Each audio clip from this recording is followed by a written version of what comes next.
Hi, everybody. This is Roy Applebaum. Welcome to our Q2 partner broadcast. Thank you for joining. I'm one of the sales managers here at StorageCraft. I think we have a great agenda for you guys, and we're ready to get started. Heather, will you flip the slide, please?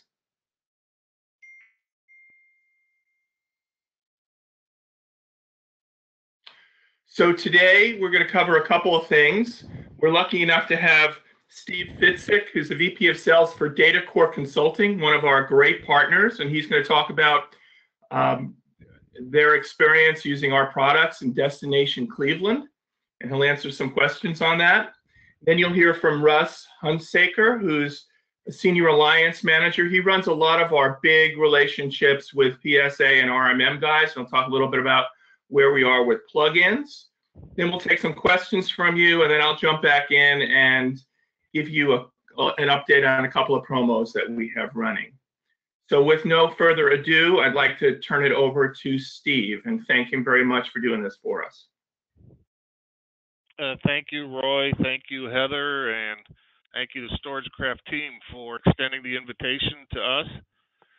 We had an interesting case study here with Destination Cleveland, and I thought, and Heather thought it'd be a good idea if we shared it with everyone, and how we utilize StorageCraft.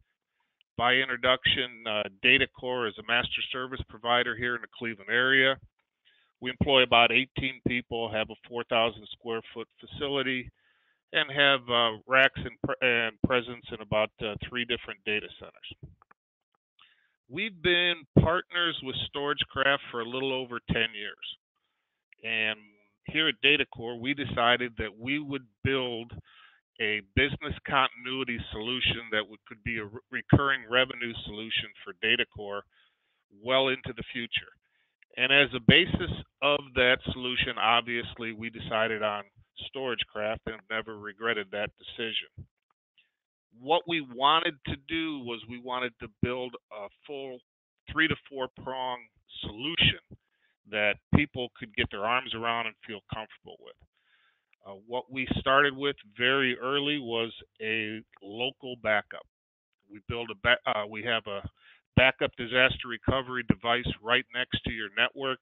It has the virtualization software on it, and we store our StorageCraft backup on that box.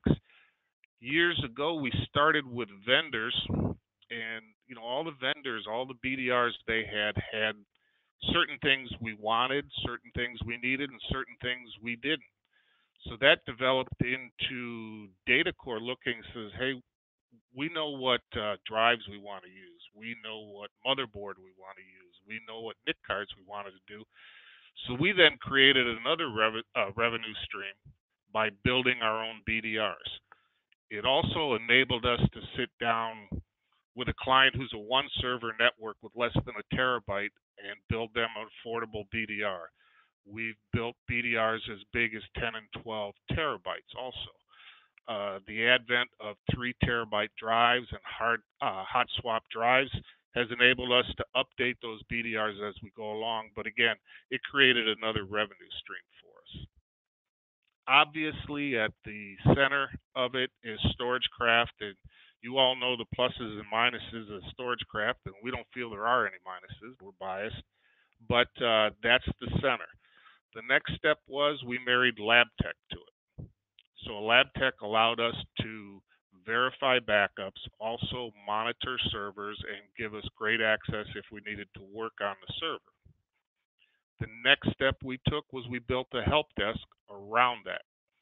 And that is built into, now we have 8 people sitting here from 7:30 to 7:30 every day that monitor and service clients. The last step that we took was the offsite storage, and that's where we developed our presence in data centers. So what we did was we will take a full backup, we will seed it in our data center, we will transfer the incrementals at the end of every day.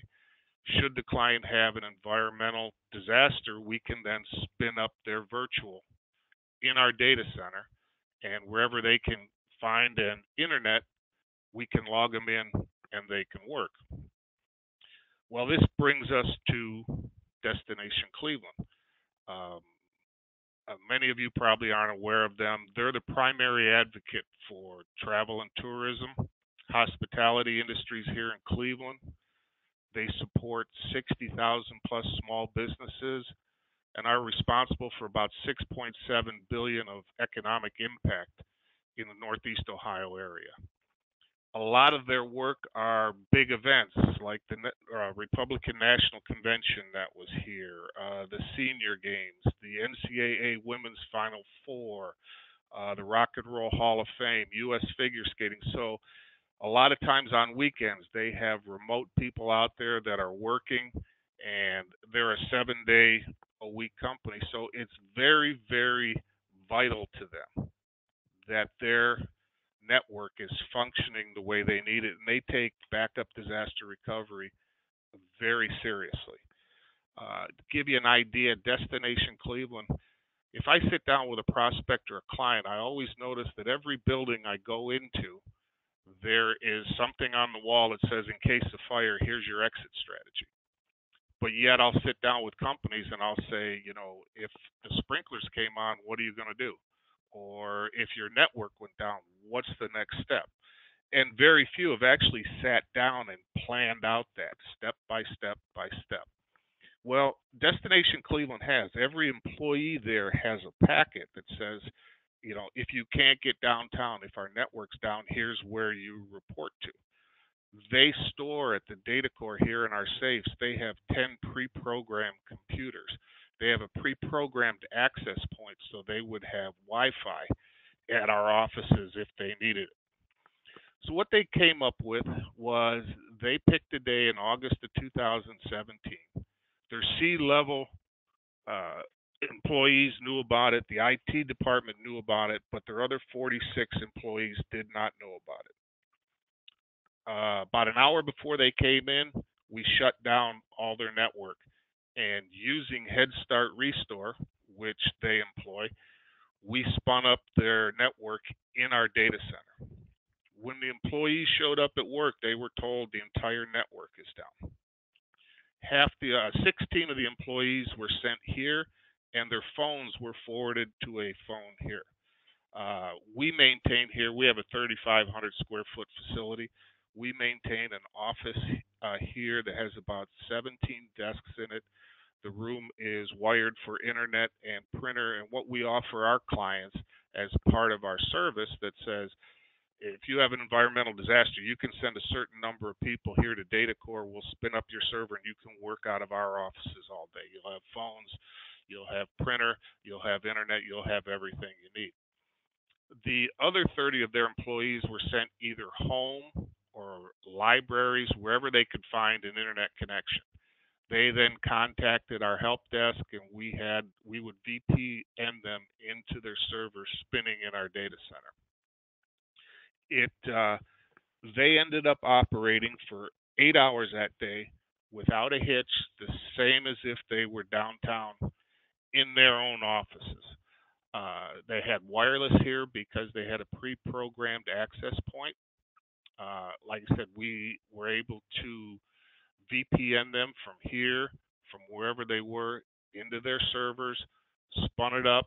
So we actually tested, for a very important client, we actually tested, does this offsite really work? And it came through with absolute flying colors. And it was a great test and solidified the relationship between DataCore and Destination Cleveland. So if anyone has any questions for me, that in a nutshell is how our test went.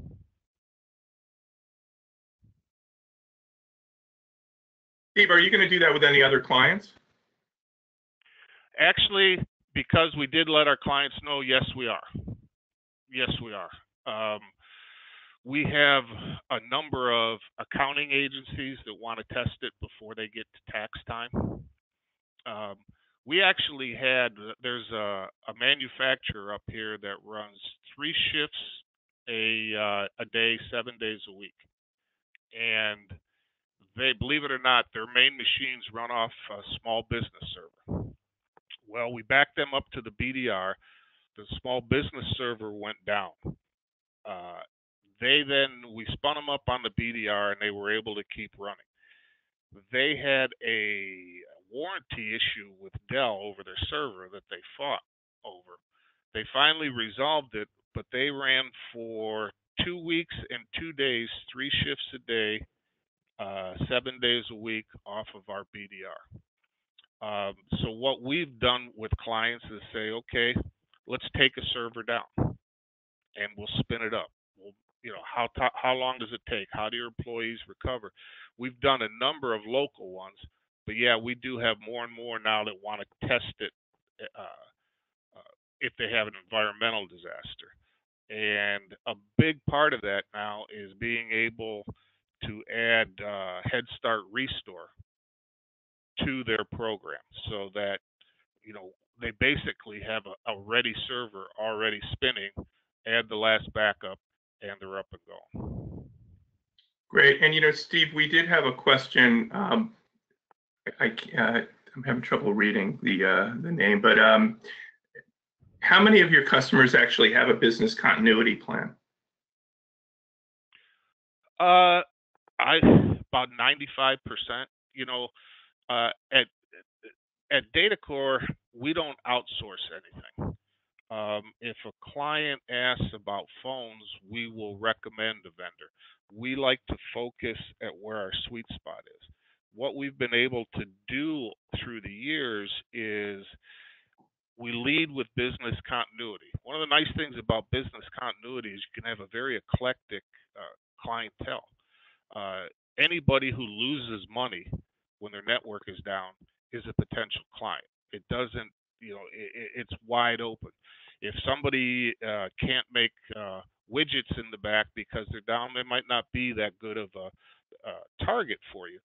But this enabled us to spread our arms wide and bring people in. And once they're in, and once they get introduced to a 730 to 730 help desk, once they meet our network engineer, once they see that how we approach hardware, once they see our abilities in the data center with their backup, we get hosting business. So we've actually just created a very successful business here by using that as a basis to build off of.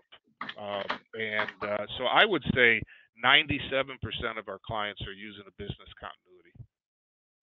Great. And there was another question, which was what percentage of are all of your clients using Head Start Restore? Not at this point. And I tell you why. It's just for a lot of times, a long time, it was a added expense for the StorageCraft license. Now that it's an add-on to it that we don't get charged for anymore, now we're going to clients and we're talking more and more about Head Start Restore. The other thing we always preach to our clients is when it comes to, again, offsite storage for them is another revenue for us. But when you're a recurring revenue model, it's, in my opinion, it's extremely important that you provide a service for them that works at a price they can afford, because the goal is not to cash in on them in the first month. The goal is that they're still working with you and paying for 10 years from now. So by utilizing the Head Start Restore, now we've been able to re-engage some people and say, okay, let's look at your backups. Now, you don't want to be paying us for the iTunes that are stored in our data center. So what we want to do is we want to sit down with your network and take what's your mission critical. If the lights can't come on, what do you need to run your business? And that is what we're going to put in our data center. There's plenty of ways to store data that you don't have a recovery time objective or recovery point of objective that is critical to running your business. So we've always, like I said, approached it from that point with them. You know, where's your ERP solution? Where's your accounting package? Where's your marketing package? We'll all get these on a drive, and that's the drive we'll send off downtown. There was a question that said, do you host any private clouds, and how do you plan on scaling your service? Yes, we do host private clouds. One of the things we utilize StorageCraft for is if we are hosting servers or a cloud for you, we offer as part of the service the StorageCraft, solution backup comes with part of, here's your monthly cost for hosting a server. We base our prices on obviously the amount of size that they're using and the amount of bandwidth that they're going to use. But by telling them that we also showing them the backup solution that we have employed on that, it's obviously a big sell point that we host people. I would say, for a company our size right now, we're probably hosting about 115 servers in the two northeastern, and it's growing. We have a client that's based here in California, and California has grown. Office out there has grown exponentially. Well, instead of VPNing between the two offices, and with the infrastructure costs in Northeast Ohio, we can move their entire network into a data center, have both offices work off that data center. Again, DataCore continues to service them, and their California operation, which is taking off, is not paying California prices for hosted. As to scaling our business, one of the great things about the flexibility of StorageCraft, building your own BDR, and the help desk that we have here, we can look at a number of things. And if you add in LabTech and our ticketing system, we can see how long it's taking us to respond to tickets. If I start seeing under review tickets that are taking longer than 15 minutes to get a response from one of our techs, I'm understaffed and I can hire more. If I'm under 15 minutes, I can continue, the way I am and keep clients happy. So, the ability to scale, the ability to, in my opinion, adapt for, like this client I mentioned, we're no longer going to get offsite money from them. But again, 10 years from now, we're servicing, we're backing up, and we're taking care of their network in the data center. Great. I think that was really helpful. Hey, there's a couple of questions that are really about sort of what your managed service offering looks like. Like, for example, is Head Start Restore sort of just bundled, or is it a premium, or do you have different packages? Yeah, we've packaged it a couple of ways, because I think anybody who's ever gone out to a business and presented IT services to a prospect, and they have an IT person, has seen that person be a little bit reluctant to take that step because they're afraid one day you're going to replace them. So what we do with our offers, we're very cookie cutter style. We will have a light plan and we will have a full plan. So for instance, we package DataCore. With DataCore comes the BDR, it comes the monitoring, it comes the backup. If you want us to do restores for you, if you want us to take care and fix your server for you, there's one plan, you get one check, one bill a month. Then on the flip side, when I walk into businesses that have a quality IT person, we sell them a light plan, which says, look, we're going to back it up, we're going to monitor it. We see something, you're going to tell us. You can either take care of it yourself, or you can say, hey, I'm on the other side of the building, I can't get to it, can you take it? And then we create time and revenue for DataCore. Again, it's about providing something to clients that they think fits their needs. It does fit their needs. They'll go on paying. So we package mainly uh, between a light plan, between a full plan, and then we also, we have a desktop plan, same thing, light and full. We have switch plans, light and full. It's the same thing. So when I walk into a business that has an IT person, he's giving me that look, I can say, look, I'm not here to replace you. I'm here to help make you a hero here. Great, thank you. So one of the other questions was, how do you handle regulated industries like HIPAA, PCI, things like that? Excellent question. The large client that I mentioned to you is a client here in Cleveland that we picked up when they were just starting out in development. And what they've developed is an MRI radiation uh, piece of software that figures out a mathematical algorithm on the fly and can move the radiation as a patient might move, reducing the process of having to go back. So they are FDA regulated, and their machines sit in hospitals. Uh, when they were first developing, I asked, well, if the MRI person said, hey, there's an orange light blinking on the server, what do you do? And their answer was, well, we got to find the nearest tech, get them out there. Our answer was back up the server, and our answer was monitor the server. Well, when you're going into UCLA Medical Center, there's a lot of hoops you got to jump through. One of the beauties about lab tech is that it does not require an import on the firewall. The heartbeat comes from the box outward. The user can cut it off anytime they want to. Therefore, you can tell your people, look, you're going to pass, you're going to pass HIPAA. We're in UCLA, we're in WashU, we're in a Cleveland Clinic, we're in a number. Our product is in a number of these, and they have blessed it coming in. And the key is anytime, again, in my opinion, you want to look at a monitoring system for yourself. If you want to get into that area, it cannot come in. It does if it requires an import and a firewall. You're not going to get the business. Great, thank you. I might say too, when you get into these regulations that I found with the FDA,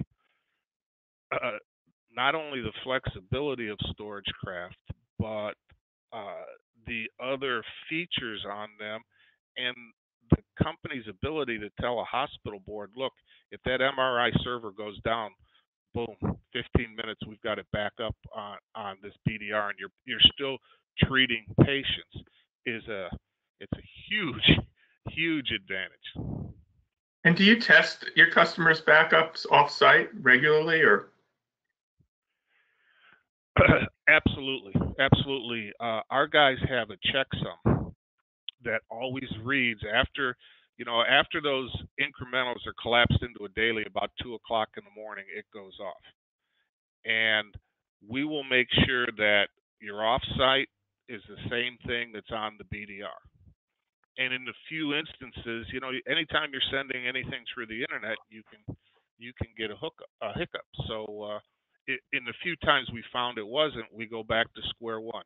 We go back to the BDR, take the image that's on there, put it on a drive, walk it down to the data center, plug it in, and reset up the incremental flow. Awesome. I think we're about at the end. There's a couple more questions. What type of hardware do you recommend for Head Start Restore, and are you able to install the software on your own hardware? Yes. We actually, when we started building our BDRs, we talked with StorageCraft, and we said, okay, these are the things we want to add. StorageCraft led us to LabTech. StorageCraft led us to Oracle Virtual Boot. So everything that we put on our server, I would tell you, a BDR is not a real intricate instrument. our clients realize that if you have a big, powerful server and you virtualized it on a BDR, there's going to be a little degradation. There's going to be, but it's going to be functional for you. Our philosophy is, we want Western Digital black drives. We want an Intel motherboard. We want a Windows operating system. And from then on, it's really, that's what dawned on us one day. These are not real, it's not rocket science building a BDR. We send them out. We warranty them for 3 years for parts. We warranty them forever on the labor.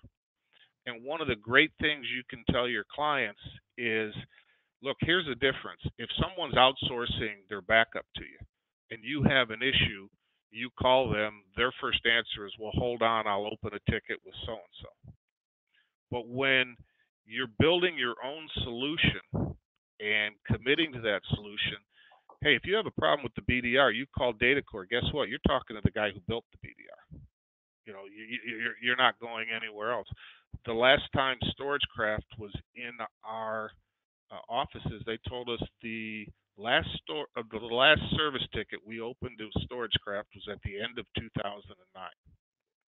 So when you commit to StorageCraft, when you commit to LabTech, when you dive in, I hire a new tech.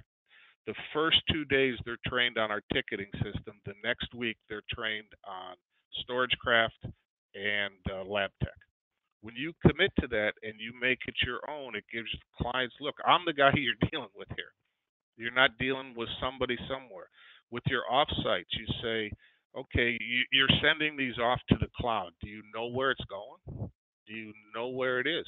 Well, if you want to see your offsite, come with me. I'll get you a badge. We'll walk into Involta here, and I'll show you the box where your offsite is sitting at. To me, it's a big sales advantage and accountability advantage.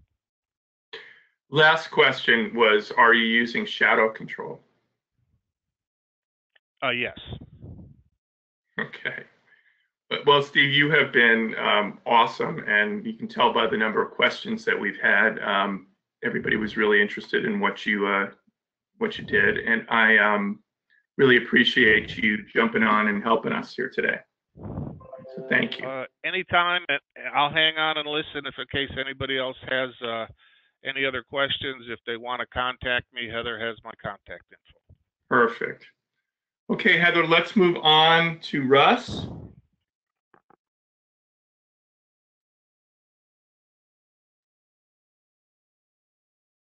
All right. Can everybody hear me? I think we're good. So I am excited to jump on today and talk to everybody about the interesting news about alliance integrations that we have. StorageCraft as a whole has been really interested in gathering feedback from our partners, at least over the last 12 to 18 months. And some of the things that we've been hearing out there have been really a high interest in seeing us develop, update, and innovate on our third-party integrations, specifically with the PSAs and RMM tools that are out there. And so StorageCraft has done a pretty good job over the years of going out and partnering with the leaders in the space for RMM and PSA partners, and we haven't done a great job of keeping those integrations updated. And so I'm actually really excited to announce that StorageCraft has completed a soft launch of both its AutoTask and ConnectWise PSA integrations. Now, these are available today in the StorageCraft Partner Portal.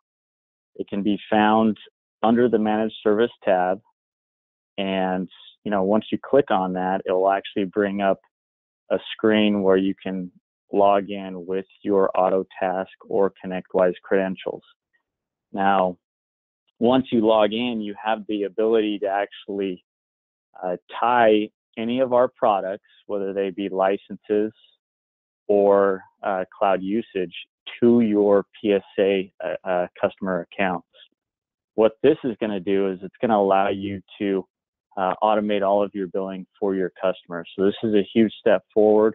We know that this is, something that a lot of partners have been asking for over the years, and we're excited to be able to release that to everybody. So that's available today. We will continue to monitor it and innovate upon that as well. So the next piece that we're looking at pulling in is not just the billing side of things, but the help desk. So if any of the partners out there on this call have feedback, have suggestions as to what they would like to see in regards to our PSA integrations, we're all ears, and we will continue to invest heavily in these integrations. And so we're really excited about that. But the good news doesn't stop there. We also have an update on the RMM side of things as well. So StorageCraft is in beta today with an update of the Automate, or formerly known as LabTech integration. We have, I want to say, close to 20 partners that are in the beta, and we are targeting a release date of the first week of June. So we're looking to get this out the door in the June timeframe, and this will actually bring us to a current version of StorageCraft. So many of you have been using LabTech or Automate and have voiced to us that, hey, you're having to run a legacy version of Shadow Protect to be able to manage that through Automate or LabTech. So we've gone out and we've made sure that we've updated that. So it's going to support the latest and greatest software products from StorageCraft. So all your monitoring and management that you do within that tool, it's going to be fully supported on our latest and greatest products. So really excited about those two things. The goal is to continue to innovate, though, and provide the best integrations into MSP management platforms. And so we have other integrations out there with Ninja RMM, as well as Enable or SolarWinds MSP and Kaseya. So if there are other suggested platforms that you guys are seeing that you would like us to tie into, we would also like to hear from you guys on that. And again, the goal for these is we want to make life easier on you as an MSP, and being able to manage your services across the board. And so if those can all funnel into your platforms that you're living in each and every day, and you can see the monitoring clearly, and be able to manage everything across the board, it allows you to scale your business and be much more profitable. And so we understand that and are going to continue to innovate on that and provide these integrations to the channel. So great. Roy, Hey, Russ, yep. There was a question on where we are specifically on Kaseya, and then also how do they find documentation on PSA RMM integration? So the PSA integration is the documentation on that is available today. You can go to storagecraft.com/PSA, I believe is the correct web address for that. It has both the user guide and product overview for the AutoTask and ConnectWise PSA plugins. As far as the Kaseya integration goes, that is something that is next on the list. Obviously, that we wanted to hit the two that we had the most demand for, which was Autotask and ConnectWise, and so Kaseya is definitely next on the list, and we will be looking to pull that one out, hopefully, sometime this year. Perfect. The other question, there was just a question that popped up. What about integration with AVG Managed Workplace? So I know there's a light monitoring integration between AVG Managed Workplace. We've been partnered with Level Platforms throughout the years. Obviously, they've gone through quite a few acquisitions, and now that's part of AVG Managed Workplace. But let us know if there's a great demand for that. Obviously, we want to continue to expound upon these integrations and provide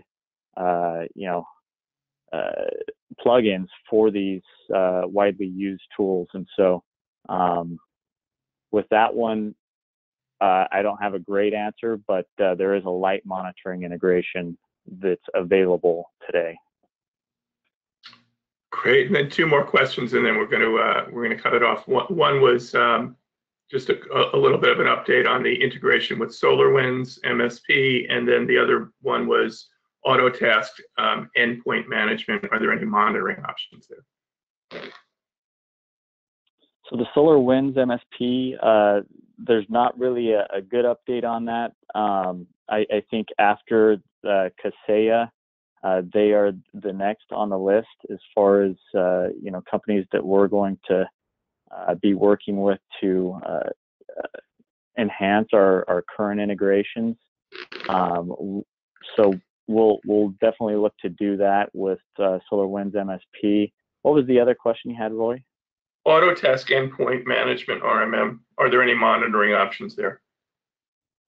So there is monitoring options through Autotask today. One thing we're going to be working on is making sure that we're documenting all this. So those of you that have questions on, where is it that I can get, information on this, monitoring for, Autotask endpoint, I will actually take that as an initiative to, provide clear documentation. That way, how to access the information regarding these different integrations and plugins that we have. Great. So listen, thank you very much. And if there are any other questions that come in that we might have missed, Heather and I will be going back through those, and we'll make sure that we get to you guys either online or offline. So with that, I have a couple of reminders for you. So can we move to the next slide, please?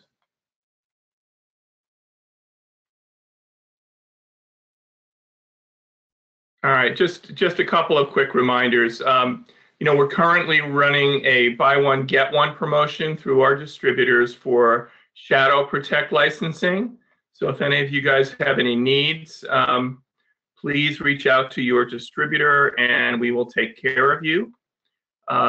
Additionally, I know it's not necessarily relevant to everybody on this call, but we've also made a huge investment in a company called Exablocks. We bought that company a little over a year ago, and they make network attached storage devices. They're really unique in the marketplace, very scalable. We have a current promotion running with a 4312, which is a 12-bay product. If you buy drives, you get 4 8-terabyte drives for free, plus free Shadow Protect. So those of you that are interested in building out your data centers, it's a great opportunity for you.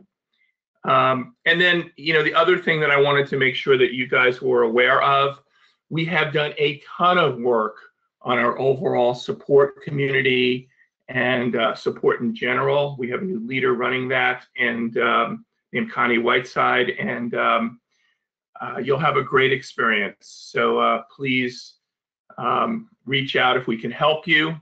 We completely appreciate you guys for doing business with us and participating in our broadcast. I think that brings us to the end. So thank you very much. And again, if we missed any of your questions, we will get to you privately. Thank you.